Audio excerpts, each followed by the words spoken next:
AK ബാലൻ ഇപ്പോൾ മാധ്യമങ്ങളെ കാണുകയാണ്.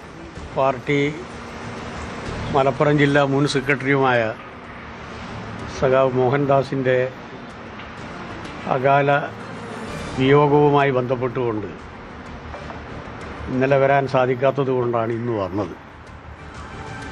അപ്പോൾ ആ സമയത്താണ് നിങ്ങളിവിടെ സൂചിപ്പിച്ച വാർത്ത കാണാൻ കഴിഞ്ഞത്. ജി സുധാകരൻ സ്വതന്ത്ര സ്ഥാനാർത്ഥിയായി അമ്പലപ്പുഴയിൽ മത്സരിക്കുന്നു എന്നാണ് കാണാൻ കഴിഞ്ഞത്. സഖാവ് ജി സുധാകരൻ കേരളത്തിലെ അറിയപ്പെടുന്ന ഒരു കമ്മ്യൂണിസ്റ്റുകാരനാണ്. ഞങ്ങളുടെ നേതാവായിരുന്നു വിദ്യാർത്ഥി രംഗത്ത്. ദീർഘകാലം അദ്ദേഹത്തോടൊപ്പം വിദ്യാർത്ഥി പ്രസ്ഥാനത്തിലും അതുപോലെ തന്നെ പാർട്ടിയിലും പ്രവർത്തിക്കാനുള്ള അവസരം കിട്ടിയിട്ടുണ്ട്. പാർട്ടി ഞങ്ങളെയെല്ലാം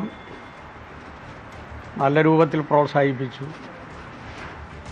ഞങ്ങളൊന്നും പ്രതീക്ഷിക്കാത്ത രൂപത്തിലുള്ള തലത്തിലേക്കും ഞങ്ങളെ എത്തിച്ചു. സംഘടനാ രംഗത്തും പാർലമെൻ്ററി രംഗത്തും അതിലെന്തെങ്കിലും ഒരു അസംതൃപ്തി ഉണ്ടാക്കത്തക്ക രൂപത്തിൽ പാർട്ടിയുടെ ഒരിടപെടലും ഉണ്ടായിട്ടില്ലെന്ന് മാത്രമല്ല, വിചാരിച്ചതിനേക്കാളും നല്ല പ്രോത്സാഹനമാണ് പാർട്ടി ഞങ്ങളുടെ പൊതുപ്രവർത്തനത്തിൽ നൽകിയിട്ടുള്ളത്. സഖാവ് ജി സുധാകരൻ 4 പ്രാവശ്യം MLA ആയിരുന്നു, 2 പ്രാവശ്യം മന്ത്രിയായിരുന്നു. അദ്ദേഹത്തിൻ്റെ കൂടെ 2 ടേം മന്ത്രിയാകാനുള്ള അവസരം എനിക്ക് ലഭിച്ചിട്ടുണ്ട്. നിയമസഭയിലും അദ്ദേഹത്തോടൊപ്പം അദ്ദേഹത്തിൻ്റെ അതേ കാലയളവിൽ തന്നെ ഏറെക്കുറെ ഒരുമിച്ച് പ്രവർത്തിക്കാനും കഴിഞ്ഞിട്ടുണ്ട്. അദ്ദേഹം ജില്ലാ കൗൺസിലിൻ്റെ പ്രസിഡൻ്റായിരുന്നു, സിൻഡിക്കേറ്റ് മെമ്പറായിരുന്നു. മാത്രമല്ല, പാർട്ടിയുടെ സംസ്ഥാന സെക്രട്ടേറിയറ്റിൽ ഞാൻ വന്ന ഘട്ടത്തിൽ തന്നെ അദ്ദേഹത്തിൻ്റെ പേരും ഉയർന്നു വന്നതാണ്. പക്ഷെ അദ്ദേഹം പാർട്ടിയോട് അഭ്യർത്ഥിച്ചു, സെക്രട്ടേറിയറ്റ് മെമ്പർ എന്നുള്ള നിലയിൽ എനിക്ക് പ്രവർത്തിക്കാൻ സാധിക്കില്ല. 2005 അപ്പോൾ അതുകൊണ്ട് സെക്രട്ടേറിയറ്റ് മെമ്പർ എന്നുള്ള നിലയിൽ എന്നെ പരിഗണിക്കരുത് എന്ന് പറഞ്ഞതിൻ്റെ ഭാഗമായിട്ടാണ് അദ്ദേഹത്തെ സെക്രട്ടേറിയറ്റിലേക്ക് വരാതിരുന്നത്. വലിയ പാരമ്പര്യമുള്ള ഒരു കുടുംബമാണ് അദ്ദേഹത്തിൻ്റേത്, രക്തസാക്ഷി കുടുംബമാണ്. അപ്പോൾ നമ്മുടെ രമേശ് ചെന്നിത്തല പറഞ്ഞു, ഒരു രക്തസാക്ഷി കുടുംബത്തിലെ ഒരംഗത്തിൻ്റെ സഹോദരനാണ് ജി സുധാകരൻ. അദ്ദേഹത്തിൻ്റെ അനുജൻ്റെ പേര് ഭുവനേശ്വരൻ എന്നാണ്. നിങ്ങളൊക്കെ ചിലപ്പോൾ കേട്ടിട്ടുണ്ടാവും. 1977 സെപ്റ്റംബർ മാസം 7-ാം തീയതിയാണ് പന്തളം NSS കോളേജിൽ KSU ഗുണ്ടകളാൽ മൃഗീയമായ ആക്രമണത്തിന് വിധേയമായി ഏതാണ്ട് ഈ തെങ്ങിൻ്റെ പൂങ്കുല പൊട്ടിച്ചിതറുന്ന രൂപത്തിലാണ് അദ്ദേഹത്തിൻ്റെ തലച്ചോറ് KSUക്കാർ തച്ചു പൊട്ടിച്ചത്. Pandalam NSS college. അതിനുശേഷം SFIയുടെ നിരവധി സഖാക്കൾ രക്തസാക്ഷികളായിട്ടുണ്ട്. KSUവിൻ്റെയും RSSൻ്റെയും ABVPയുടെയും ഗുണ്ടകളുടെയും ആക്രമണത്തിൻ്റെ ഭാഗമായി 37 സഖാക്കൾ SFIക്ക് വേണ്ടി രക്തസാക്ഷികളായി. അതിലാദ്യത്തെ രക്തസാക്ഷി സഖാവ് ബ്രണ്ണൻകുളയിലെ സഖാവ് അഷ്റഫായിരുന്നു. KSUക്കാർ എന്നെ കൊലപ്പെടുത്താൻ വേണ്ടി വന്ന ഘട്ടത്തിൽ എന്നെ രക്ഷപ്പെടുത്തിയ സഖാവ് അഷ്റഫ് ഇന്ന് നമ്മുടെ കൂടെ ഇല്ല. അതേപോലെ തന്നെ ഞാൻ ഓർക്കുന്ന ഒരു പേരാണ് സഖാവ് ജി സുധാകരൻ്റെ അനുജൻ ഭുവനേശ്വരൻ്റെ പേര്. ഞാനിന്ന് രാവിലെ വരുമ്പോൾ എൻ്റെ ഹോം ലൈബ്രറിയിൽ ഭുവനേശ്വരൻ്റെ ഫോട്ടോ ഉണ്ട്, അഷ്റഫിൻ്റെ ഫോട്ടോ ഉണ്ട്. ഓരോ രക്തസാക്ഷി ദിനങ്ങളുമായി ബന്ധപ്പെട്ടുകൊണ്ട് സഖാവ് ജി സുധാകരൻ്റെ മാനസികാവസ്ഥ എനിക്കറിയാം. അതിൻ്റെ തലേ ദിവസവും ആ ദിവസവും പിറ്റേ ദിവസവും ഒരു വല്ലാത്ത മാനസികാവസ്ഥയിലാണ് സഖാവ് ജി സുധാകരൻ. ആ സുധാകരൻ എങ്ങനെ ഈ കാപാലികരുടെ കൂടെ പോകാൻ സാധിക്കും? അവരുടെ പിന്തുണയോടുകൂടി എങ്ങനെ ഇനി ഒരു പൊതുപ്രവർത്തനത്തിന് നേതൃത്വം കൊടുക്കാൻ സാധിക്കും? അതെനിക്ക് ആലോചിക്കാനേ കഴിയുന്നില്ല. സ്വപ്നത്തിൽ പോലും ഊഹിക്കാൻ പറ്റാത്തൊരവസ്ഥയാണത്. 1980 കോൺഗ്രസ് രണ്ടായി, എയും ഐയുമായി.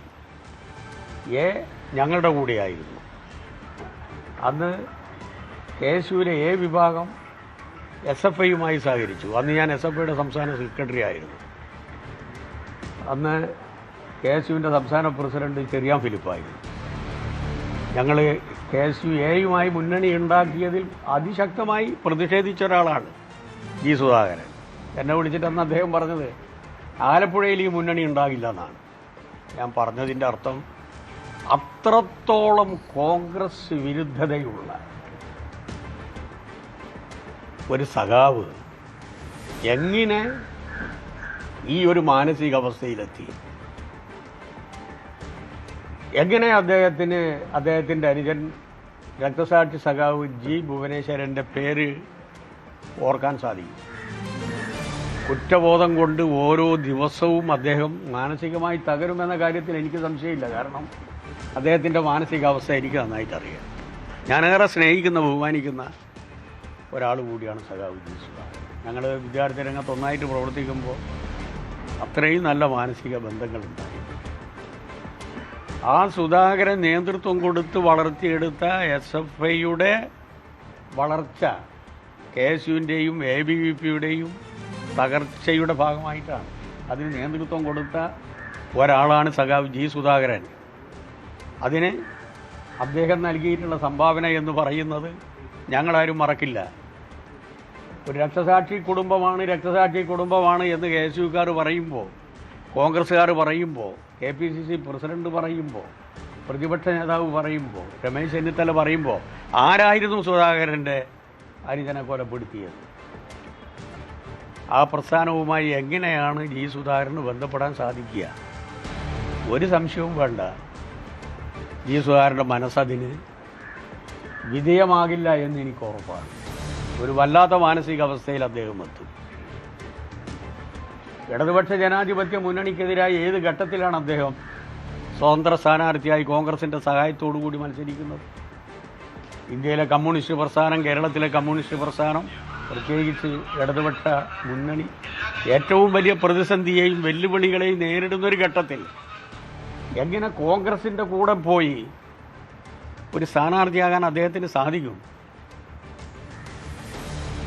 നല്ല ഗ്രാഹ്യത പ്രത്യയശാസ്ത്ര രംഗത്ത്, രാഷ്ട്രീയ രംഗത്ത് ഉള്ള ഒരാൾ. പാർട്ടി പരിപാടിയോട് വിയോജിപ്പില്ല, പാർട്ടിയുടെ ആനുകാലിക രാഷ്ട്രീയ നയത്തോട് വിയോജിപ്പില്ല, സംഘടനാപരമായിട്ടുള്ള തത്വങ്ങളോട് വിയോജിപ്പില്ല എന്ന് പറയുന്ന സുധാകരന് പിന്നെ എന്തു പറ്റി? ആകെ പറ്റിയത് അദ്ദേഹം നിയമസഭയിലേക്ക് മത്സരിക്കണമെന്ന് ആഗ്രഹം പ്രകടിപ്പിച്ചു. അതിന് സാധാരണ നിലയിൽ കഴിയില്ല. കാരണം പാർട്ടിക്ക് അതുമായി ബന്ധപ്പെട്ടുകൊണ്ട് ഒരു തീരുമാനമുണ്ട്. 75 വയസ്സ് കഴിഞ്ഞ ഞങ്ങളെപ്പോലുള്ള പലരും സംഘടനാ രംഗത്ത് നിന്ന്, ഉത്തരവാദിത്വ പദവിയിൽ നിന്ന് ഞങ്ങളെല്ലാം ഒഴിവായത് പാർട്ടി കോൺഗ്രസിൻ്റെ തീരുമാനമായിട്ടാണ്, അല്ലാതെ ബോധപൂർവ്വം ഒഴിവാക്കിയതല്ല. ജി സുധാകരന് മാത്രം എന്തുകൊണ്ട് വിഷമത തോന്നുന്നു? അതും ഈ പ്രസ്ഥാനത്തിൻ്റെ അവിഭാജ്യ ഘടകമായ അതിശക്തനായിട്ടുള്ള തൊഴിലാളി വർഗ പ്രസ്ഥാനത്തിൻ്റെ ശക്തനായിട്ടുള്ള ഒരു വക്താവ്, ഒരു കോമ്രേഡ്, ഒരു കേഡർ എങ്ങനെ ഈ സ്ഥിതിയിലേക്കെത്തി? അതും ഒരു രക്തസാക്ഷി കുടുംബത്തിലെ പ്രധാനപ്പെട്ട ഒരംഗം എങ്ങനെ ഈ രൂപത്തിൽ അധപ്പതിച്ചു? ഇത് മറുപടി പറയേണ്ടത് സുധാകരനാണ്. ഞാൻ ഇപ്പോഴും വിശ്വസിക്കുന്നു അധികകാലം അദ്ദേഹത്തിന് ഇവരുമായി ബന്ധപ്പെട്ട് യോജിച്ചു പോകാൻ കഴിയില്ല.